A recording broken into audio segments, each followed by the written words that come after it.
Here's a true story about a young lad named John. Just a local farm boy, but there was something special about the lad.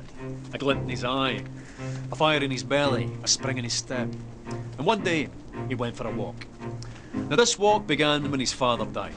The year was 1819, and he was just 14 years old. Bereavement counselling. Well, these were the days when young boys were sent into the fields. The mills, the mines, tough times. But young John was smart enough to be lucky. His father's farm, where he was born and raised, was sold, and the proceeds used to open a grocer's. Big responsibility for the wee lad. His own shop in Kilmarnock, with his name on the door, John Walker, or Johnnie, as the world now knows him. Back then, all grocers stocked a range of local single malts, but they could be a wee bit inconsistent. For John, that wasn't good enough. He began blending different malts together as a way of offering his customers a consistent, unique product. Now this backroom art quickly developed into a commercial proposition, and a very profitable one. And because there's nothing like a commercial proposition to stir the Scottish heart, it grew quickly into an industry filled with ambitious entrepreneur distillers. John thrived in this environment, and so too soon with his sons, Robert and Alexander, who joined him on his journey. The Walkers became the biggest name in a rapidly growing industry. They were unstoppable.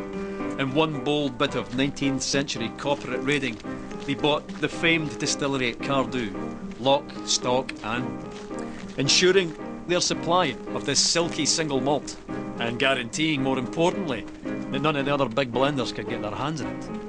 But young Alexander wasn't content with being Scotland's biggest blender. Not ambitious enough for him, no. He convinced the ship's captains of Glasgow to act as agents for him, and drove the whisky bearing his father's name across the globe. By 1860, he had developed the square bottle. Now, with a label at an angle of precisely 24 degrees. No big deal, you might think, but you'd be wrong. The square bottle meant less breakages and more bottles per shipment.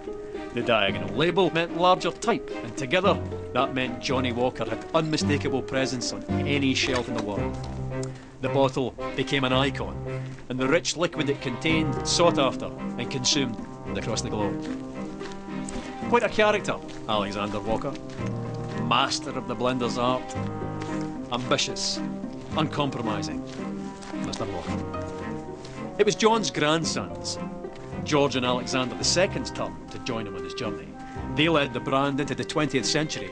By 1909, they had developed the iconic red label and black label, and persuaded Tom Brown, the best young illustrator of the day, to sketch a striding man in a napkin during a business lunch.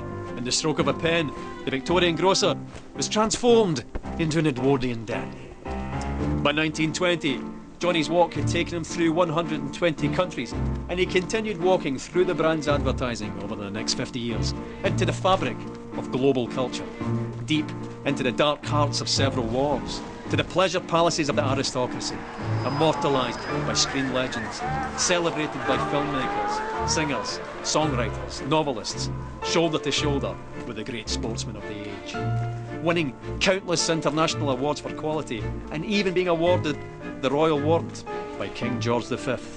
No going back after that. Not that going back would even have occurred to Johnnie or any of his family. By the end of the 20th century, the familiar red label and black label were joined by the green label, the gold label, and the grandest of them all, Johnnie Walker Blue Label. By the beginning of the 21st century, Johnnie Walker wasn't just the world's biggest whisky brand, but an international symbol of progress. The brand's keep walking mantra, adopted by pro-democracy protesters and parliamentary speechwriters. What would the farm-born Victorian grocer have thought of all of this? He'd have loved it. A Victorian farm-born grocer he might have been, but he and the family that followed him were possessed by a fiery ambition with the skill and intelligence to match. 200 years later, and Johnnie Walker's still walking, and he's not showing any signs of stopping.